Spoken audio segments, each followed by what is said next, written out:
Hey everybody, welcome to Fox 10 Talks on Sunday. I'm Brian. That's Ashlie. Taylor's with us today. Ashlie and Izzy back there helping us out. If you'd like to join us on YouTube, we'd love to hear your comments. Keep them clean, folks. We had some kind of nutty ones yesterday, didn't we? That didn't make sense. Yeah. Yeah. What do you expect? Hi, Linda. Linda? The topic today is Love Island. Love I hope Island. You watch. Linda, do you like Love Island? Brian's favorite show. You've piqued my interest a little bit, I got to admit, although I kind of had a feeling what was going on. But so we have kind of a local connection to this show now? Well, first of all, let's talk about what Love Island is. Okay, fair enough. Okay, you don't watch it. I've watched the British version. I just didn't watch this season because this is the U.S. version. Well, Americans are going to be cuter than the Brits, right? Come on. It depends. Yeah. I love a Brit, but how would you describe it? You take all these hot people and you put them in this villa together and they couple up. They choose who they want to couple up with. They all sleep in the same room. It's like Big Brother. There's cameras everywhere. These poor people can't hide. And each week they have to, they go through tests and they have to choose if they want to stay with that person or couple up with a new person. And if you're not coupled up, there's a chance you're going to be booted out of the villa.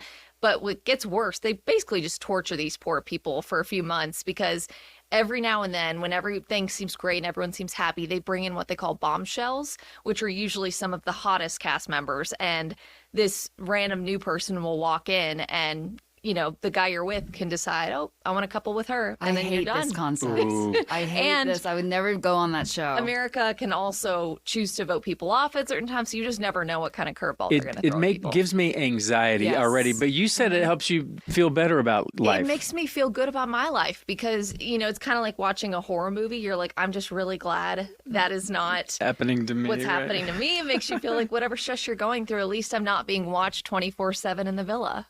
And so you have this Taylor Williams, who's not a favorite because he broke the heart of Oleandria. Oh, you know this for fact. I researched this just for this You podcast, researched folks. it, huh? Okay. Yes. But he's a black guy, and he's also a rodeo guy. Yeah, he's from, I think, Oklahoma City. And he's a real cowboy. I say that with like just disbelief. I mean, I'm half black, and it's not all the time that you see a black rodeo guy, but he was here. Yeah, and it was it was an all-black rodeo from what I understand. It was the Arizona Invitational Black Rodeo on Friday in Scottsdale. Cool. Okay. So we were already talking about this event the other day just because it's kind of a unique thing. But he got hurt and it was on camera. Quickly, are you saying that you don't watch this show and you researched it? I did. You really? did? You've never seen the show? Going on. I do love reality TV drama. So if there's drama, I'm going to start watching just so I'm in the know with the zeitgeist of the world. Really love Love Island then. Yeah. Do you feel anxious watching it though and bad for these people or you get a little high off it because it's their problem, not yours? Kind of. The latter. Okay. For sure. Fair enough. For sure. Okay, moving on. But yes, do we have the video of his fall? Yeah, let's check it out. So he's in the, you'll see him ride out there in the blue shirt with the cowboy hat on the dark horse. He goes running and then his horse trips and rolls over him. Yes, I heard that it just rolled over his whole body. Mm-hmm. With all due respect, not great camera work there. He or she I think she pulled was a up. little shocked at what happened. That's when you got to focus. Yeah. And get the money shot. She doesn't work for Fox 10, so she doesn't have the training that you might, Brian. But that is, how much does a horse weigh? That is, oh my gosh, that's intense. It sounds like the horse totally rolled over on him. The fact that he's still chewing his gum, lifting his head is a good sign. He's been very vocal on social media about I'm all good, He said he walked it all or walked out. I think he still went to the hospital, but he claims he walked out or which is awesome because that could have been who's Clark Kent? Superman. You remember that accident? Oh, yeah, Christopher Reeves. Yeah, that's true. Christopher Reeves. It could have been really bad. I don't want to. I'm glad he's okay. Yes, but if you're riding crazy bunking broncos in a rodeo, chances are you might get hurt eventually. Yes, absolutely. And I'm not a big fan of rodeos myself because of what they have to do to the animals. But he's a good sport about it. He's not being poor me. And back to the point I think you brought up that he is not necessarily well liked from that show. Yes. Mm-hmm. So he was with this girl Oleandria, which is a name, and he strung her along. And then all of a sudden, he just breaks up with her to get with somebody named Clark. Clark Caraway, I think. A bombshell? Yeah, And I think she was either a bombshell, or there's this whole other thing called Casa Amor where they separate them from their love, and they put them in a house with a whole new group of bombshells. So it's kind of like a blitz. And so I think the viewers really liked this relationship, really liked her. And then all of a sudden he's just like, I'm out. I'm going to go with this other bombshell. So if you do a fan favorite dirty, then you're going to get a lot of hate on this show. On social media, a lot of the comments, not very nice. In fact, I saw one that said, is the horse okay?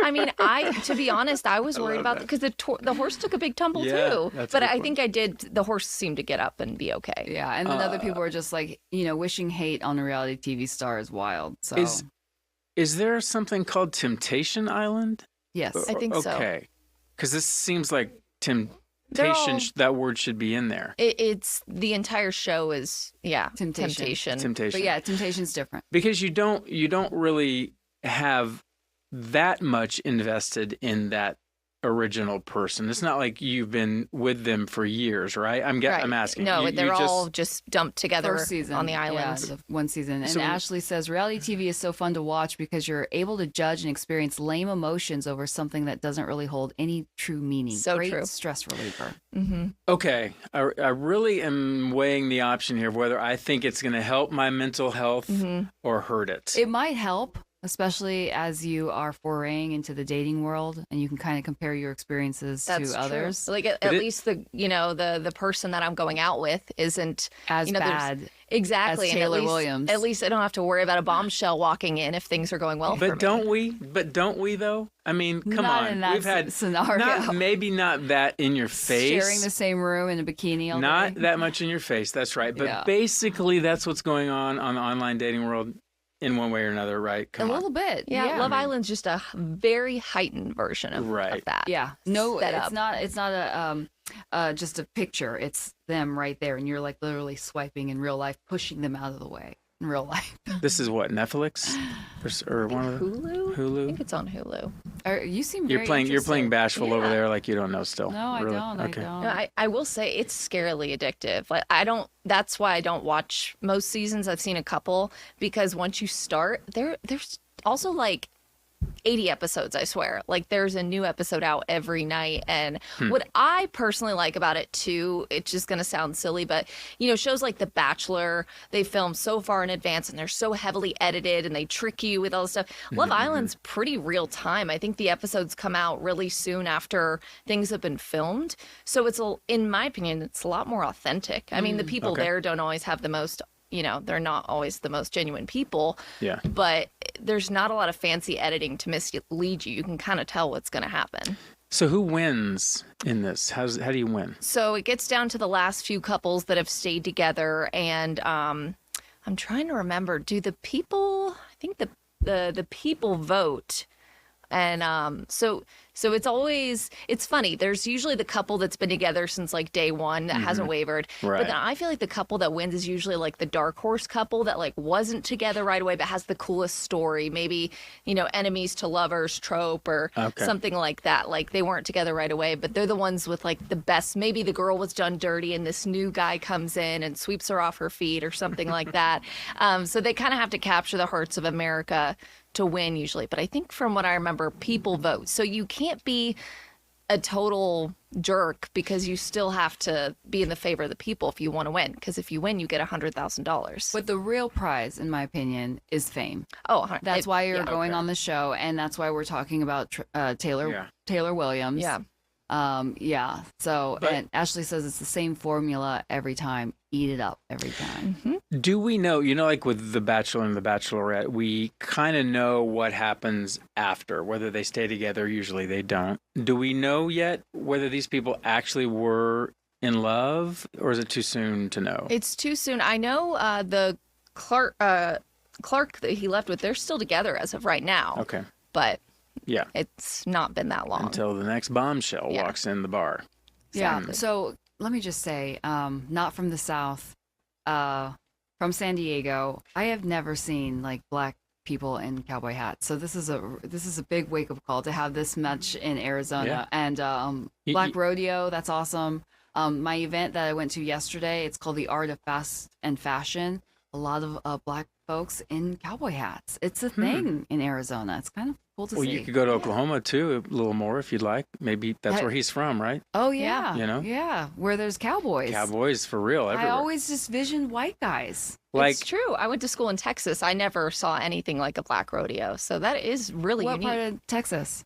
Fort Worth. So Okay, yeah. kind of cowboy country. Yeah. I actually have a pair of boots that are cowboy boots, and I went into some store one time, and a guy looks up at me, and goes, "Are you a real cowboy?" And I go, "No, I'm faking it. I'm faking it." Yeah. Aren't we all? Because yeah, I mean, Arizona. I would think Arizona could fit in that real cowboy umbrella, right? I didn't realize that when I Maybe. moved I didn't here that either. it was so country Yeah. western in some parts. Yeah. It's a mixture of Beverly Hills and country western. Yeah. And I don't know if we have video of the next topic. Oh, the, yeah. Your the event. art of fast and fashion. So see this. This is the Beverly Hills portion. Oh, yeah. Of Phoenix Valley area. So this event was held at Club Scottsdale, which is like pretty much a garage for really high end cars. And it was put on by creative director Trevor Smooth, who's an artist himself. And it brought together artists, car enthusiasts, and fashion designers. There was a fashion show. The fashion was interesting, to say the least. I am Bet. definitely not trending with my fashion compared to these folks. But yeah, his whole thing was, you know, the Valley's cool and all, but we need a little bit more LA. We need a little more shishi Beverly Hills. And I feel like there's this like internal fight in the Valley area between folks who want to keep it country western, especially Scottsdale folks, which is like a country western town, and folks who want to bring it up like Beverly Hills style in Scottsdale. Yeah. So it's really interesting to Yeah. see the two groups kind of like war against each other. For sure. I've always thought that about the Valley, especially Scottsdale. It's kind of a lot of Midwesterners like me kind of wanting to be LA, but didn't quite get there or not quite ready to go there. And so it's somewhere we're meeting in the middle here. And then throw in a few cowboys for old fashioned sake. When I talk to the native Phoenicians, is that who's Phoenicians. Phoenicians? They'll say, you know, every time we see more of this Beverly Hills stuff, it means more Californians are moving here, and we don't want We that. don't, Guilty. Sorry. Same. Who can afford California? All right. All right. Good stuff, Taylor. And you're going to interview the woman who shot the video. That's right. That's right. Tonight at 5, I'll have her interview. Don't tell her I said she shot the bad shot. I won't. Okay. All right. We'll be right back.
Hello, welcome back to Fox 10 Talks. We are joined by Robbie Baker. Coming in hot. Yes. Got a lot of work.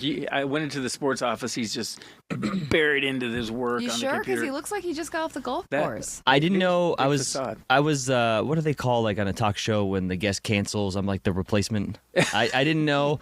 Do I blend it? Yeah, I do kind of because I got green on my polo, so I'm kind of Hey, cool. going in. Yeah, you are going a little. That's really Yeah, cool. kinda fun Very here. Cool. Didn't you do that one time? Yeah, I did. Yeah. Rookie move. Come on. Hey, we're talking about a big ASU game last First of all, night. they won. Did they win? They did. Yes. You didn't. Yes. You didn't think they had an outstanding game last night? It was. The more I reflected on it, it was probably. ASU fans wish they would have blown them out by more, obviously, and some of the fan base is, a little restless right now because it What was the wasn't score? Off the top of my head. I can look. Yeah, look it up. They won by almost 3 touchdowns. Okay. I think some of the fan base is probably a little restless. Maybe restless isn't the right word. It wasn't a clean game. 38-19?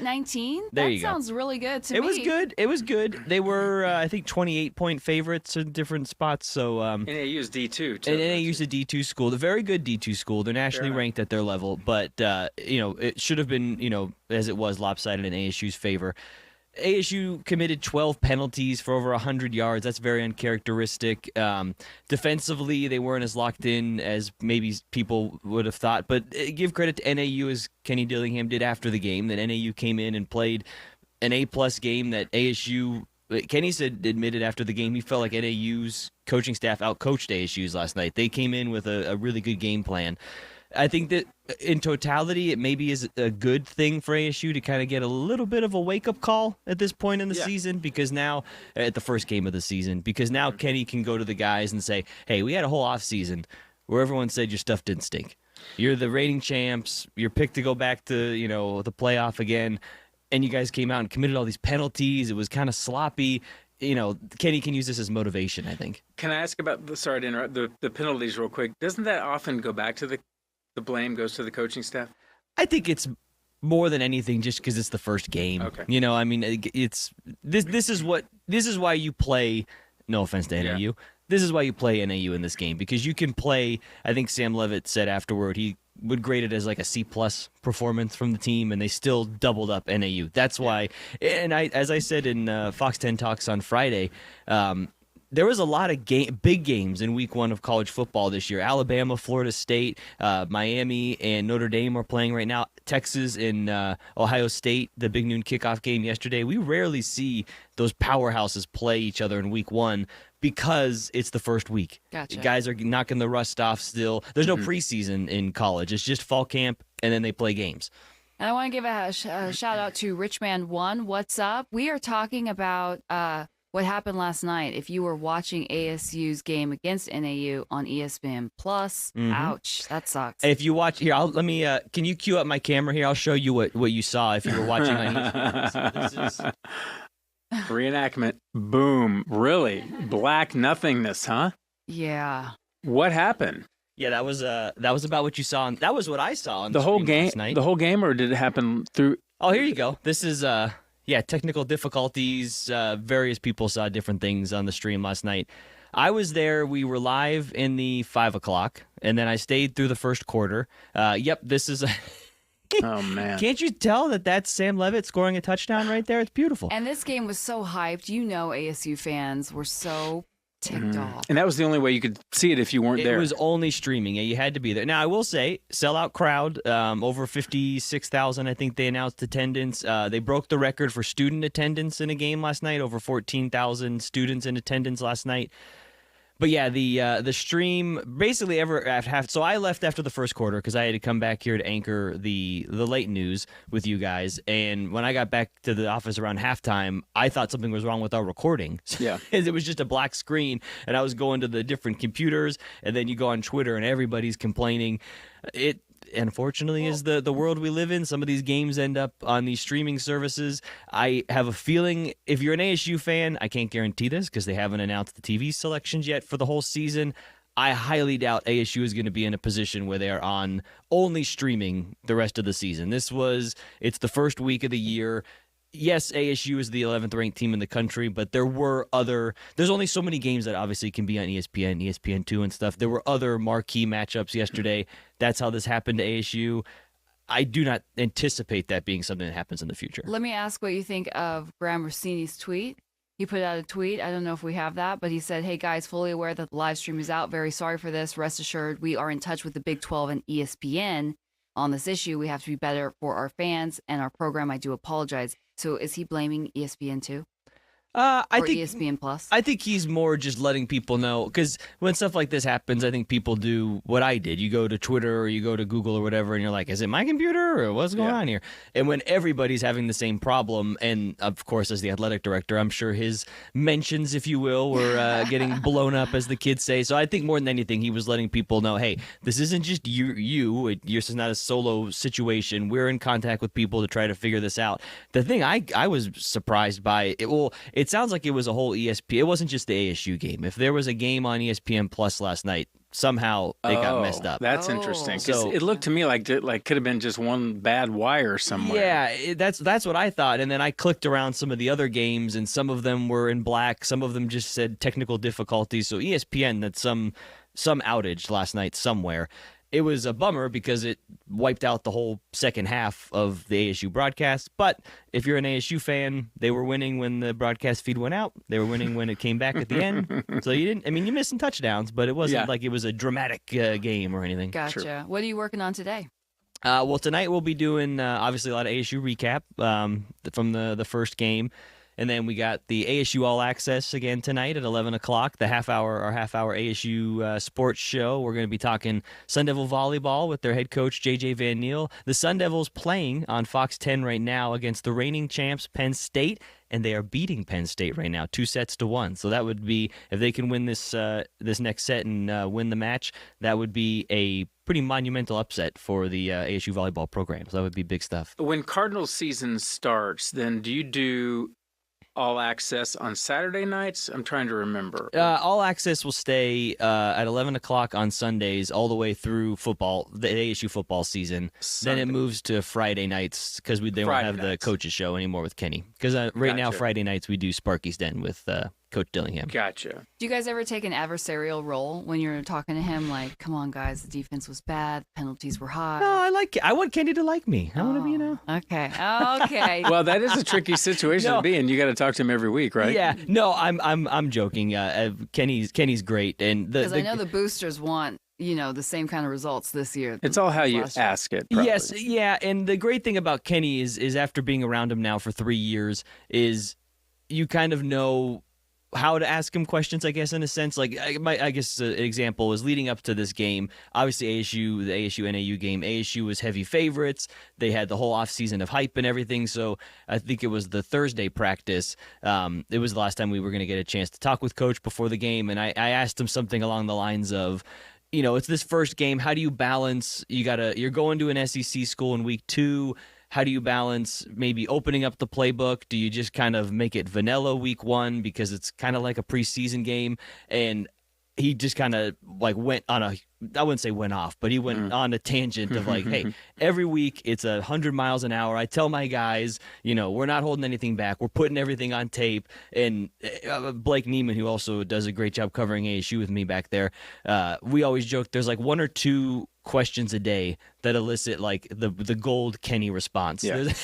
Yeah. And sometimes somebody asks a question and he'll answer the question, but you also can tell he was trying to get something across. He was trying to maybe get something out there to get under some of the guys' skin. Oh, okay. He's an incredible motivator. Okay. Yeah. Yeah. I mean, how much of it would you guess is motivation versus X's and O's? Just 50-50 about being a good coach?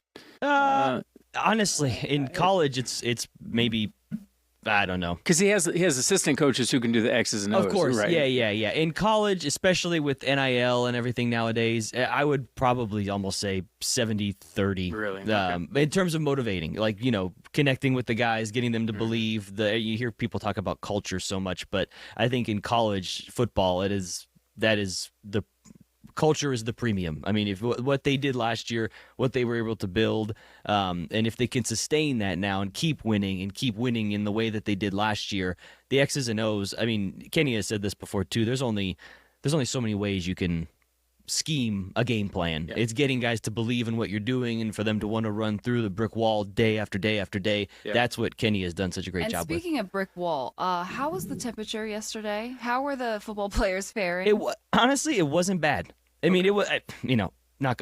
I think our high was 107. I've been at worse ASU football. Oh. So around 6 o'clock, 5:30, most of the field and the lower bowl was in shade. And once the sun's not directly on you there, I mean, it's hot, but it wasn't. The Kansas game last year, I think, was the hottest game kickoff temperature they've ever had.